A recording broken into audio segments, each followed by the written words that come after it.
Ce mercredi 24 juin 2026, Ziguinchor a joué la carte de la prévention. L'inspection médicale des écoles, main dans la main avec l'inspection académique et l'IF, a mobilisé les élèves autour d'un génie en herbe sur le thème central de la santé reproductive. Aujourd'hui, c'est la finale. On a commencé avec 3 CM, 3 établissements. On avait invité 4, mais malheureusement le 4e établissement n'était pas là. Et donc, mercredi passé, on a fait tourner les écoles.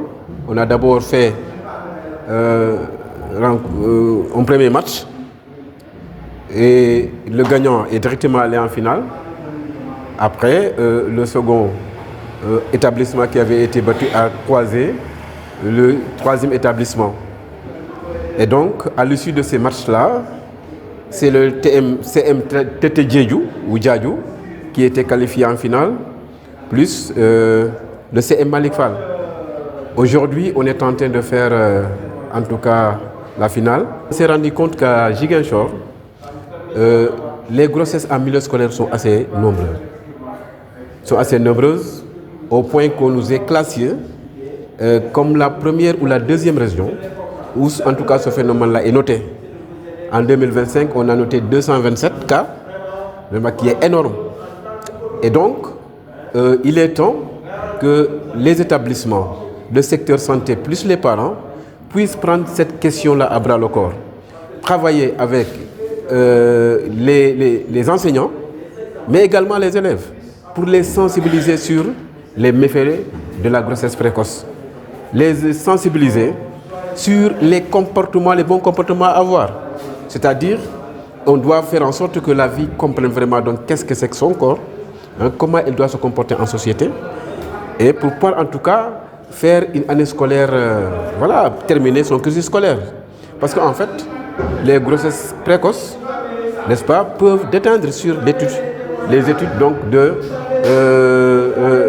l'élève. Les vainqueurs de cette finale de génie en herbe se disent très fiers. Je pourrais dire que c'était très épique parce que nous, au début, ils nous avaient un peu devancé de 15 points. De 15 points, oui, je pourrais dire ça. Mais après, nous n'avons pas baissé espoir, nous n'avons pas baissé nos bras, nous n'avons pas perdu espoir. Nous avons tout fait encore pour remporter la partie. Parce que de toute façon, ici, c'est du fair play. Donc, peu importe, personne ne gagne.